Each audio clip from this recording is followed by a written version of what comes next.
जी, अस्सलाम वालेकुम स्टूडेंट्स। आपका कोर्स है पब्लिक सेक्टर अकाउंटिंग जिसका यूनिट 9 अभी हम डिस्कस करेंगे। और इस यूनिट के अंदर दो ब्रॉडर टॉपिक हैं। नंबर 1 टॉपिक तो है अकाउंटिंग फॉर लायबिलिटीज़, यानी गवर्नमेंट सेक्टर में जो लायबिलिटीज़, लोन या डेट्स वगैरह हैं उनकी अकाउंटिंग किस तरह की जाएगी और कैसे रिपोर्टिंग फॉर्मेट होंगे। और इसी ट्रांजैक्शंस के इसी सिस्टम के अंदर फिर सेकंड इस यूनिट का जो टॉपिक है वो ये है ट्रांजैक्शन बिटवीन गवर्नमेंट एंटिटीज़, उनकी रिकॉर्डिंग किस तरह की जाएगी और उसके हवाले से अकाउंटिंग पॉलिसीज़ और प्रोसीजर्स क्या हैं। तो हम यूनिट के पहले हिस्से में चलते हैं, अकाउंटिंग फॉर लायबिलिटीज। लायबिलिटीज की अकाउंटिंग किस तरह की जाएगी। अब लायबिलिटीज की जो मेजर कैटेगरीज हैं वो यहाँ पे 4 तरह की हैं। नंबर 1 है डोमेस्टिक डेट, नंबर 2 है जिसे आप कह सकते हैं external debt, number 3 deferred liabilities और नंबर 4 एम्प्लॉय एंटाइटलमेंट्स। ये 4 तरह की लायबिलिटीज एग्जिस्ट करती हैं गवर्नमेंट सेक्टर में। लायबिलिटीज की डेफिनेशन वही है जो शुरू के हमने यूनिट 2 और 3 के अंदर इनके पढ़ी। अगर हम कैटेगरीज ऑफ लायबिलिटीज की बात करें तो डोमेस्टिक डेट के अंदर कौन कौन सी चीजें आती हैं। नंबर 1 इसके अंदर आता है परमानेंट डेट, जो गवर्नमेंट बॉन्ड्स के जरिए रेज करती है और जो लोग खरीदते हैं उनको फिक्स इंटरेस्ट पेमेंट करती है। इस तरह फ्लोटिंग डेट होता है जो ट्रेजरी नोट्स और ट्रेजरी बिल से इशू किया जाता लिया जाता है और स्टेट बैंक इनको ओपन मार्केट ऑपरेशंस के जरिए इशू करता है और गवर्नमेंट के लिए फाइनेंस रेज करता है। फिर कुछ इंस्टीट्यूशनल डेट होता है जो बैंक्स वगैरह से लिया जाता है। जो 3 तरह के डेट होते हैं डोमेस्टिक डेट के अंदर। इस तरह एक्सटर्नल डेट जो होता है ये अब्रॉड यानी फॉरेन कंट्रीज में से या फॉरेन इंस्टीट्यूशंस या डोनर एजेंसी से होता है और एक्सटर्नल डेट को इकोनॉमिक अफेयर डिवीजन मैनेज करता है और इसके हवाले से वहां पे रूल स्पेसिफाई किए गए हैं। अच्छा, फिर जो डेफर्ड लायबिलिटीज हैं ये क्या होती हैं। These are the liabilities which arise when money is raised from various saving schemes and funds launched or utilized in operations. मिसाल के तौर पर डिफरेंट सेविंग स्कीम्स और फंड्स के अंदर गवर्नमेंट जो रकम लेती है उसको किसी जगह यूटिलाइज कर ले, तो उसके बाद जिन लोगों से पैसा लिया होता है उनको हमने पे तो करना होता है कि ये फ्यूचर में जो रेवेन्यू आएगा उसमें हम इनको पे करेंगे। लफर डेफर्ड का मतलब होता है डिलेड, यानी फ्यूचर में हम इन लोगों को पेमेंट करेंगे। तो इसका पेमेंट मैकेनिज्म क्या होगा। उसके बाद एम्प्लॉय एंटाइटलमेंट, जो चौथी टाइप ऑफ लायबिलिटी है। एम्प्लॉय एंटाइटलमेंट बेसिकली दो तरह की होती है। एक, जितने भी गवर्नमेंट के एम्प्लॉयज रिटायर हो रहे हैं उनको पेंशन देनी होती है और एनकैशमेंट ऑफ लीव के हवाले से होता है कि एम्प्लॉयज की जो लीव उनके अकाउंट में पड़ी होती है उसके बदले में उनको पैसे देने होते हैं। फिर कुछ कॉन्टीजेंट लायबिलिटीज हो सकती हैं जो प्रोविंसेस की ऑटोनमस बॉडीज की जो फेडरल गवर्नमेंट की गारंटी पे होती हैं। अगर वो इदारे अपनी रिस्पॉन्सिबिलिटी पूरी ना करें तो फिर उस सूरत में गवर्नमेंट को ये पैसा देना पड़ता है।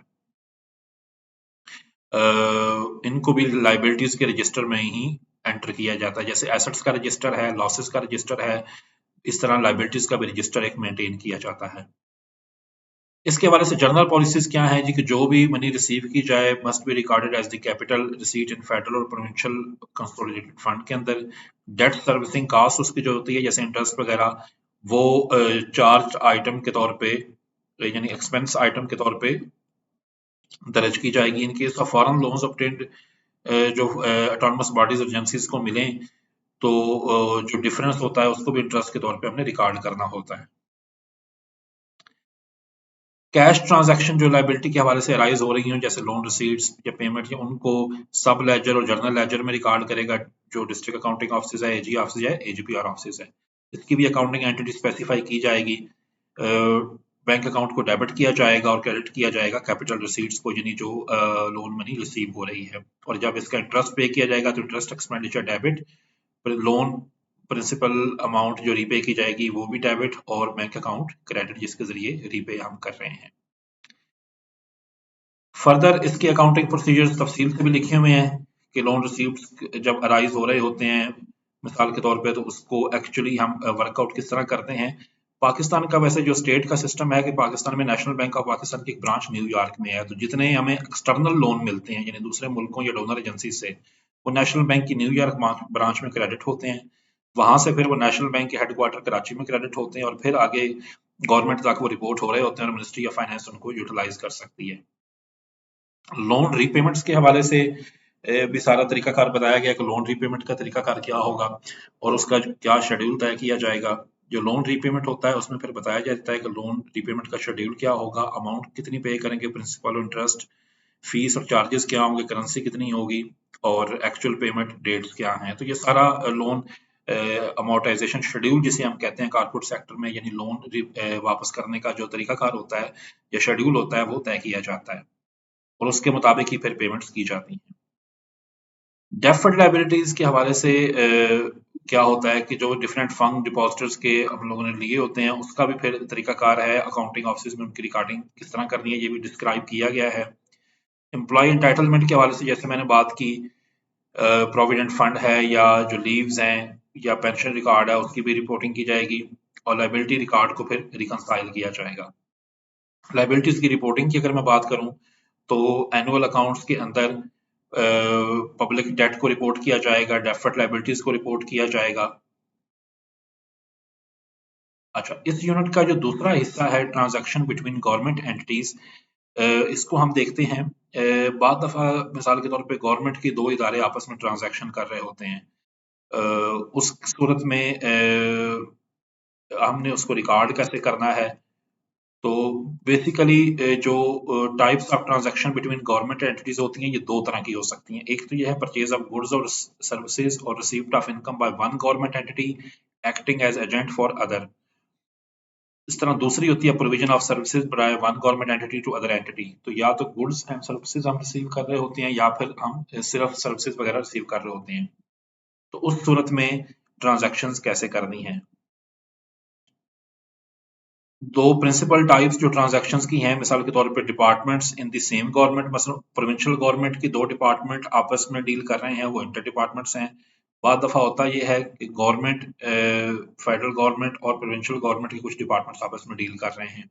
तो उस सूरत में ट्रांजैक्शंस कैसे रिकॉर्ड की जाएंगी, तो उसका डिटेल मैकेनिज्म आगे स्पेसिफाई किया गया है। जो एंटिटी स्पेसिफाई की है देखिए जाएगी specific purchase of goods and services कौन सी हैं या कौन सी पर्टिकुलर सर्विस उन्होंने ली है और उसके मुताबिक उनकी क्या चार्जेस बनते हैं और उसके मुताबिक क्या हमारी अकाउंटिंग ट्रांजैक्शंस होगी।